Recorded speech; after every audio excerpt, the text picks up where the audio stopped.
Pertanyaan soal dampaknya bagi Indonesia. Pasalnya, sebagai tawarannya Amerika diberikan akses penuh memanfaatkan sumber daya alam Indonesia. Kita bahas bersama tenaga ahli PCO Fitra Faisal dan juga Direktur Kebijakan Publik Selios Media Askar Wahyudi. Mas Fitra, selamat petang. Selamat sore, selamat petang. Selamat sore, Oke, Mas. saya ingin ke Mas Media dulu. Mas Media, betul bahwa tarif ekspor Indonesia ke Amerika Serikat sudah turun dari 32% menjadi 19%. Tetapi ada beberapa persyaratan termasuk juga pernyataan Presiden Amerika Serikat Donald Trump yang menyebut bahwa Amerika punya akses penuh terhadap Indonesia, khususnya tembaga dan sumber daya alam. Ini kabar baik atau kabar buruk, Mas?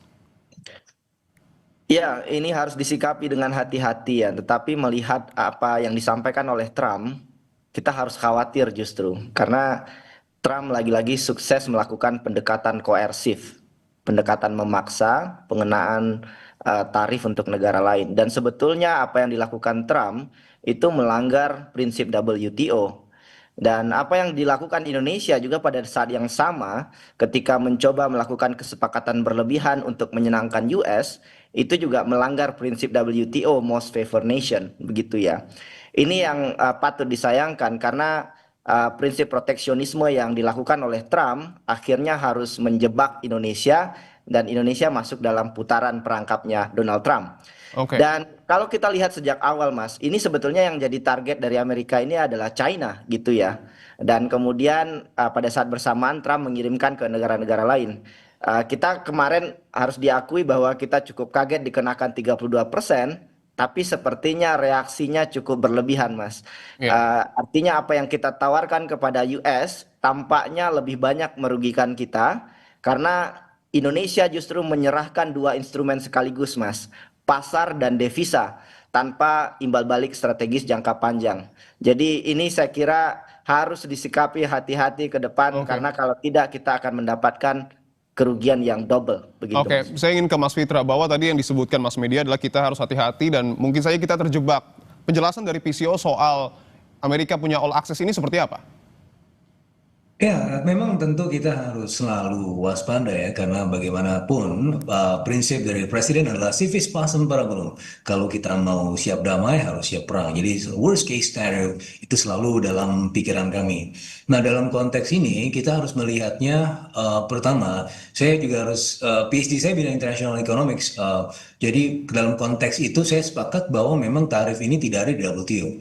Kita bicara weighted average tariff. Dan juga kita bicara bagaimana most favored nation, yang mana itu beda sama perhitungan reciprocal tariffs. Nah, tetapi ketika ini menjadi gejala global dan semuanya itu harus kemudian menerima tarif reciprocity, sehingga perundingan ya atau kita ukuran-ukuran WTO menjadi tidak relevan. Sehingga yang bisa kita lakukan adalah bilateral negotiation dengan US dengan prinsip subjektivitas itu ya, karena biar bagaimanapun kita juga melihat bahwa WTO ini memang under challenge, tapi di sisi yang lain kita melihat bahwa ya caranya bernegosiasi adalah dengan menawarkan konsesi. Nah, yang juga harus kita lihat adalah pertama dalam konteks margin, bagaimana 32% ke 19% itu adalah the first win.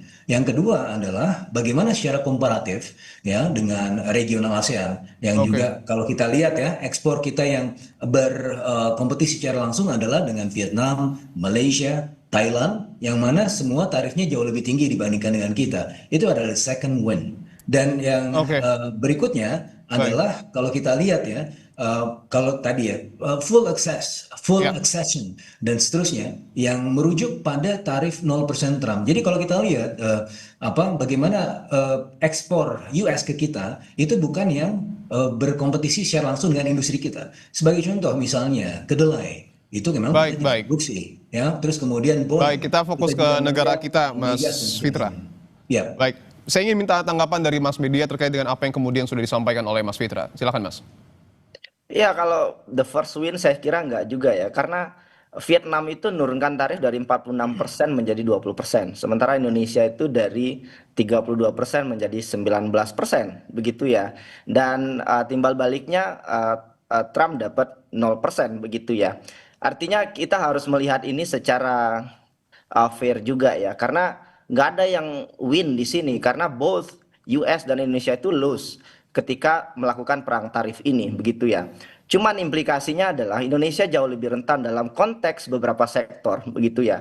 Jadi dampak sosial ekonominya juga lumayan. Jadi Oke. ada kekhawatiran soal liberalisasi impor barang-barang dari US, termasuk juga beberapa kesepakatan seperti pembelian pesawat Boeing, Ya, energi begitu ya. Yang saya kira kalau kita nggak hati-hati, kalau kita malah beli lebih mahal baik. dibandingkan US dan beban fiskalnya signifikan, begitu Mas. Dalam kebijakan ini tidak ada yang win menurut Mas Media. Tanggapan Anda, Mas Fitra?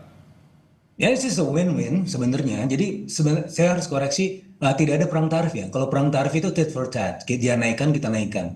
Ini adalah kita mencari the lowest common denominator, yang mana ini yang bisa kita lihat. Jadi begini, kalau dalam perhitungan tarif resiprokal, kalau memang belum paham, itu kan trade deficit ya, itu dibagi dengan importnya ya. Dan kalau kita melihat itu memang itu sangat subjektif ya, itu belum ada di literatur ekonomi manapun. Tapi ya oke lah, kita terima subjectivity itu. Nah, kalau kita lihat baseline-nya, UK itu 10%. Kenapa UK 10%? Berarti US dengan UK sebenarnya US surplus ya dengan UK. Nah, artinya harusnya dengan prinsip reciprocity, harusnya US itu kena tarif dari UK kalau misalnya memang pakai formula itu. Tapi enggak, ternyata 10% Oke. dinegosiasikan tetap 10%. Artinya baseline-nya itu ya. Jadi kita nggak bisa sampai 0% meskipun presiden pengennya 0%. Tetapi sampai dalam tahap ini 10% adalah baseline. Nah, Oke. kalau begitu berarti skenario idealnya adalah 15-20%. Dan kami melihat bahwa ini skenario yang memang kita lihat ya dalam beberapa skenario, misalnya 32% tidak diturunkan sama sekali, atau skenario moderat antara Baik, 25 baik. sampai 30%. Dan yang Baik, terakhir adalah ya skenario ideal antara 15-20%, di mana ini menjadi baik. yang salah satu yang terendah di regional, sehingga potensi trade diversion dari Baik, Mas US Fitra. ke pasar Indonesia itu jauh lebih tinggi ya dibandingkan dengan regional ASEAN yang lain gitu Mas. Oke, saya ingin ke Mas Media lagi bahwa tadi pernyataan Presiden Donald Trump sudah mengatakan Amerika punya akses penuh terhadap Indonesia dan nanti akan bertemu di September atau Oktober. Apa yang perlu dinegosiasi oleh Presiden Prabowo pada pertemuan nanti? Ya, ini saat yang tepat untuk ekonom manapun ya, untuk belajar dari sejarah ya. Tahun 1980-an saat krisis utang global, IMF Bank Dunia itu menekan banyak negara termasuk Indonesia. Ujung-ujungnya adalah Indonesia menurunkan tarif dan kemudian membuka pasar Indonesia seluas-luasnya. Dan yang diuntungkan dari ini adalah US dan lembaga Bretton Woods, World Bank, IMF. Dan ini kalau terjadi lagi, kita akan menjadi pasar dari produk US dalam skema yang tidak adil dalam konteks tertentu gitu ya. Karena pada saat bersamaan kita tidak bisa mendapatkan Baik. akses full terhadap pasar US begitu Mas. Jadi saya kira pandangan saya mungkin dalam posisi hari ini Indonesia harus lebih hati-hati karena kita sudah terjebak sekarang, karena India misalkan mereka buying the Oke, time. Tidak terlalu terburu-buru mengambil keputusan karena Donald Trump bisa baik. berubah dalam hitungan detik. Baik, terima kasih atas jawaban Anda, Mas Media Askar, Direktur Kebijakan Publik Seleo. Sebelumnya juga ada Mas Fitra Faisal, tenaga ahli PCO. Terima kasih atas waktunya. Sama-sama.